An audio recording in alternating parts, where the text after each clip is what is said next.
Brought to you by TechnoSpark 20 series smartphones. I'm superhuman.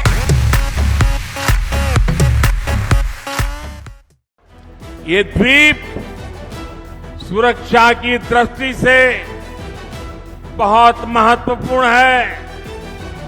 देश आजाद हुआ तब हमारे पास था। ये कांग्रेस के लोगों ने, इंडिया अलायंस के साथियों ने मां भारती का एक अंक काट दिया। लोकसभा चुनाव से ठीक पहले पीएम मोदी ने ऐसा मुद्दा उठाया जिस पर सियासत गर्मा गई है। पीएम मोदी ने कच्चा थीवू द्वीप श्रीलंका को सौंपने के फैसले को लेकर कांग्रेस पर निशाना साधा और पार्टी पर देश की अखंडता और हितों को कमजोर करने का आरोप लगाया।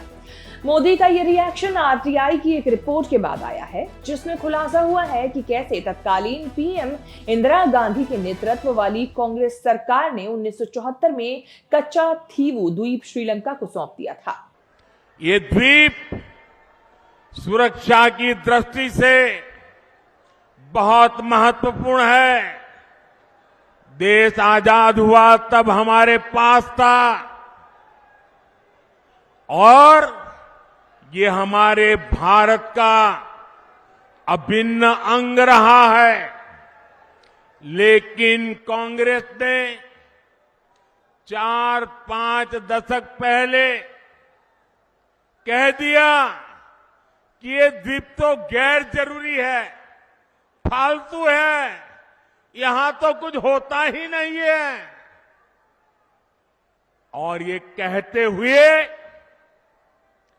मां भारती का एक अंग आजाद भारत में ये कांग्रेस के लोगों ने, इंडिया अलायंस के साथियों ने मां भारती का एक अंग काट दिया। इस मामले पर विदेश मंत्री एस जयशंकर ने प्रेस कॉन्फ्रेंस की। उन्होंने कहा कि इस मामले को उस समय देश के पीएम जवाहरलाल नेहरू ने ज्यादा महत्व नहीं दिया था। पंडित नेहरू को इसकी कोई चिंता नहीं थी, उन्होंने इसे खास तवज्जो नहीं दी। वो चाहते थे कि जितनी जल्दी हो सके इससे छुटकारा मिल जाए। श्रीलंका को कच्चा थीवू दिए जाने के 1 साल पहले तक इस पर चर्चा हो रही थी। सत्ता पक्ष की तरफ से कांग्रेस पर तगड़ा पलटवार किया गया है। इस मामले पर कांग्रेस नेता पवन खेड़ा ने कहा है कि पीएम इसे तोड़ मरोड़ कर पेश कर रहे हैं। प्रधानमंत्री और भारतीय जनता पार्टी और जयशंकर जी एक मुद्दा बनाने की कोशिश कर रहे हैं। एक आइलैंड का जो तमिलनाडु और श्रीलंका के बॉर्डर पे था और श्रीलंका को हमने मैत्री के चलते दिया था। वो द्वीप देने के वक्त भी कन्याकुमारी में फिशिंग राइट्स हमने लिए। ये द्वीप देने के वक्त भी हमारे मछुआरों को और हमारे तीर्थ यात्रियों को बिल्कुल उनकी आवाजाही पे कोई रोक नहीं लगी। लेकिन प्रधानमंत्री जी तथ्यों को तोड़ मरोड़ के पेश करते हैं, होमवर्क करते नहीं हैं। और यही जयशंकर जब विदेश सचिव थे, एक आरटीआई में इन्होंने जवाब दिया कि नहीं, ऐसी कोई डील नहीं हुई कि हमारी जमीन वहां चली गई हो या उनसे हमने कोई जमीन ली हो। अचानक अब वो विदेश मंत्री बने हैं तो फिर बातें बदल रहे हैं। प्रधानमंत्री जी 111 एन्क्लेव आपने बांग्लादेश को दिए, 55 उनसे लिए। ये क्या था? ये भी मैत्री थी, कोई जोर जबरदस्ती से नहीं बांग्लादेश ने आपसे लिए, ना ही आपने किसी डर के उनको दिए। लेकिन जो आपने डर के किया ना, वो है चीन के साथ जो आपने किया।